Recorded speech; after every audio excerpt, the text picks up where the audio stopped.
several movies before we get there, but and we'll probably skip the animated series. Yes. Oh, please do. Hello. Welcome to Trekkie Tuesdays. I'm Aaron. I'm Sarah. I'm Carl. This is our number one fan. Out of the many fans that we have. He won a contest. We did a raffle. Yeah, you missed it. To get a guest appearance. Yeah. So now we can watch each other. That'll be the entire... We hope for Trekkie Tuesdays to be an interactive experience with our fans, because what is Star Trek without their fans? And so we have invited fan and expert of Star Trek to provide a historical context. to provide a historical context to review And historical context to review this episode entitled Tomorrow is Yesterday. Well, we have to talk about the plot. Okay. Okay, so this episode we find that the Enterprise has been catapulted backwards in time, not as it was in Miri to a planet that happened to be identical to 1960s Earth, but to actual 1960s Earth. The Enterprise is immediately spotted by a fighter jet, and while trying to fend it off, they accidentally destroy the jet and have to beam the pilot to safety on board the Enterprise, and then promptly teach him everything about the future, which means that they decide they can never send him back to Earth. But then they do, because they realize that he's going to have a son who's going to go to Saturn or something important.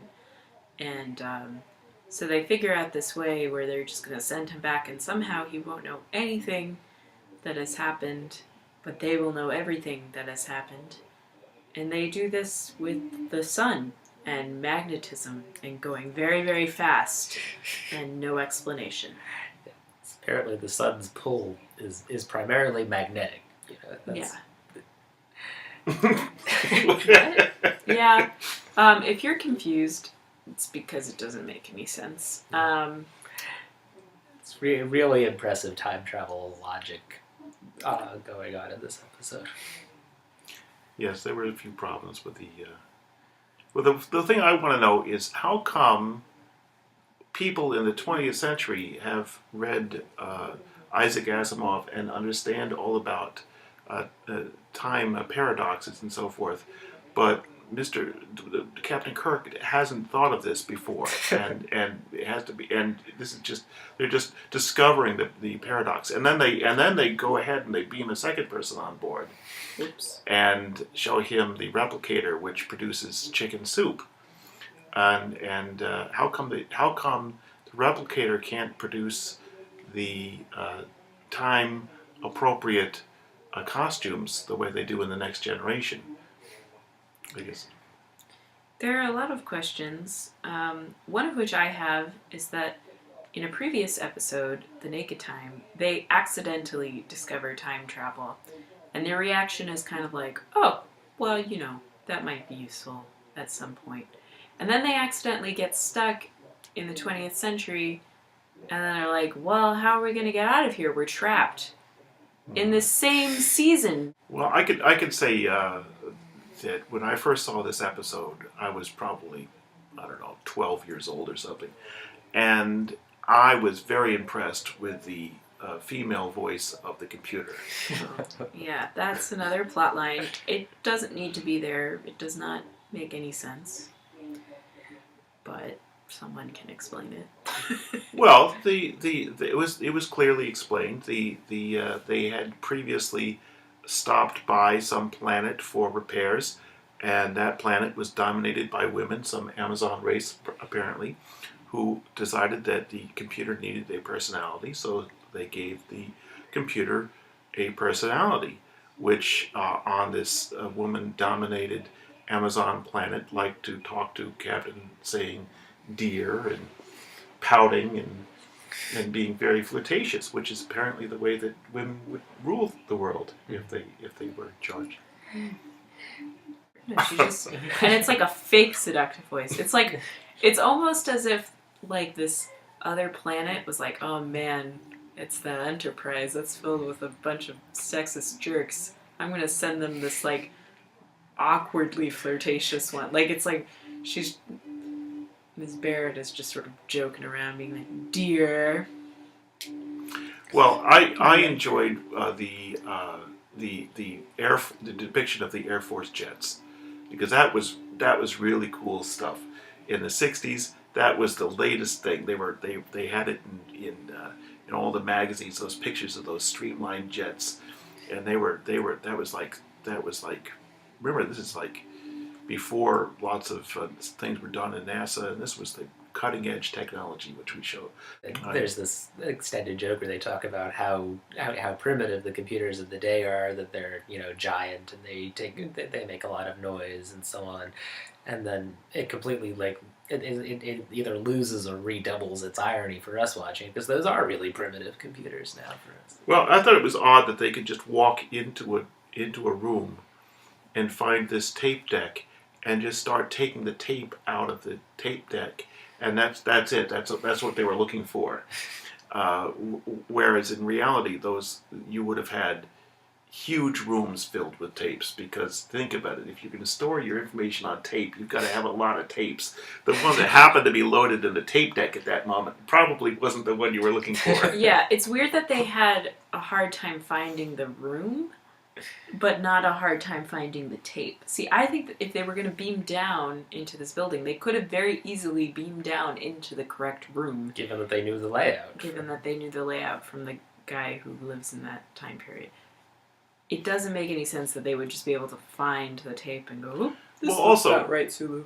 As someone who's done physical security reviews, I have to say that the door to the data center had several flaws in it. You can't if you have a glass door, it's not a well locked door. You have to have this little key. This is supposed to be like the CIA's central. It was like ridiculous. People just walking around looked like a high school. There's a moment where the Air Force guy is shocked to see a woman in uniform, and the music goes along and plays the wah-wah music, Some Like It Hot, and just like, oh, there's a woman on the screen. I thought there was too much eyeshadow on all the men, though. I have to say. There's always a lot of eyeshadow. And I don't remember the orange ceilings before. Yeah. They must have been trying to remember the color TVs were. It was right around this time that this thing came out, that they had color TV. They're trying to display colors. They didn't know how to. That's interesting, because all the colors seem really dull to me. Like Really? the blues and the yellows and the reds, they're all a little bit like dark. It's primary colors, but they all have sort of a rust tone to them. It's true. When you compare it to Next Generation or Voyager, it's all they're very much brighter colors. Yeah. Well, they bought everything in Kmart when they put together that set. Those chairs that they're sitting in, those are like office chairs that they're sitting in. It's little swivel chairs. Clearly, we're all on Team Spock in terms of who is going to end up with Captain Kirk in the end. I know my vote, but I think Captain Kirk feels otherwise. But Well, I think you like Spock better than he likes McCoy. I think everyone likes Spock better than McCoy. Sorry, McCoy. Sorry, McCoy. I think we're supposed to like McCoy better. Oh yeah, We're supposed to identify with McCoy. that's true. You're supposed to side with McCoy, and Captain Kirk is supposed to be the guy. He's supposed to be, the head, the big star, and no one expected Spock to be the star. But Mr. Spock, the rest of them are dorks. Yeah. Nobody. Let's face it. I don't know. Scotty's okay. Scotty's cool. I don't understand why Scotty has an accent, though. Well, he auditioned with many different accents. Italian accent, Russian accent. He did all these different accents. He's not actually Scottish, this guy who did, the acting. Right. So but they just, I don't know, because that's one of the stereotypes is Scottish engineers. That's a thing. That's a thing? That's a thing. Scottish engineer. I don't know why, but that fit for some reason. So he went for the rest of his life. He had to fake a Scottish accent. Can you imagine that? But you know, that's the other thing. Spock doesn't have an accent. I don't think I've ever heard a Vulcan accent. They must be very good at diction. I think the or. He says or instead of when it's an or in a word, and I think they've kept that with other Vulcans. What? Like he said, Give me an example. Records. Sensors. Sensors. I think that's the Vulcan accent. That happens a lot with Tupac, but Tupac. Tupac definitely does Tupac that. being an actual historical figure. Oh, sorry. What's his name? Tuvok. Tuvok. Sorry, Tupac and Tuvok. You are different people. Okay. Well, Tuvok does that. I don't think Spock does that much, though. Oh, he totally does. He does a Sensors are picking up disturbance. Our sensors are picking up a I think that might be it for this episode. Okay. Can you go? Live long and prosper. Okay. We're done. There's going to be some editing on that. Yes. Yes.